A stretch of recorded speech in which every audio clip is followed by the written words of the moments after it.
বাংলার শ্রেণীকক্ষে তোমাদের সবাইকে জানাই স্বাগত। আজকের ক্লাসে আলোচনা করব দ্বাদশ শ্রেণীর রবীন্দ্রনাথ ঠাকুরের লেখা রূপনারায়ণের কূলে নামক কবিতাটি। প্রথমে রূপনারায়ণের কূলে কবিতার উৎস আমরা দেখে নেব।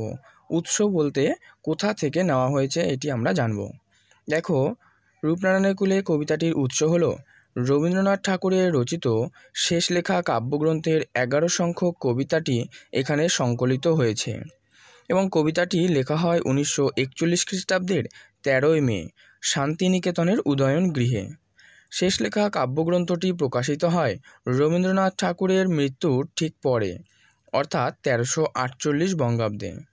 এবারে আমরা দেখে নেব রূপনারায়ণের কূলের কবিতাটির প্রত্যেকটি লাইন ধরে আলোচনা।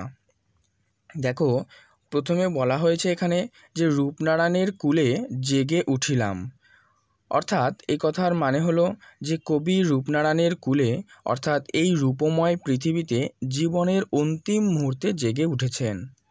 জানিলাম এ জগৎ স্বপ্ন নয়, অর্থাৎ জগৎ যে স্বপ্ন নয় তা তিনি উপলব্ধি করেছেন। রক্তের অক্ষরে দেখিলাম আপনার রূপ, মানে রক্তের অক্ষরে বলতে অর্থাৎ আঘাতে, সংঘাতে এবং বেদনায় রক্তের অক্ষরে দেখিলাম আপনার রূপ, চিনিলাম আপনারে আঘাতে আঘাতে, বেদনায় বেদনায়। অর্থাৎ রক্তের অক্ষরে বলতে অর্থাৎ যে আঘাতে, সংঘাতে এবং বেদনায় তিনি নিজের প্রকৃত সত্তাকে চিনে নিতে পেরেছেন। বাস্তব জগতের যে দুঃখ এবং যন্ত্রণার মধ্য দিয়েই প্রকৃত জীবনকে খুঁজে পাওয়া যায়। এই জীবনই আমাদের সত্যের মুখোমুখি দাঁড় করিয়ে দেয়। তারপর বলেছে যে সত্য যে কঠিন, কঠিনেরে ভালোবাসিলাম, সে কখনো করে না বঞ্চনা। একথার অর্থ কি? যে এই সত্য কঠিন, কারণ তা আঘাত, বেদনা এবং রক্তঝরার মধ্য দিয়েই উপলব্ধি করা যায়। তবুও সেই কঠিনকেই কবি ভালোবেসেছেন। তার বিশ্বাস যথার্থ সত্য কখনো কাউকে বঞ্চনা করে না, অর্থাৎ ফিরিয়ে দেয় না।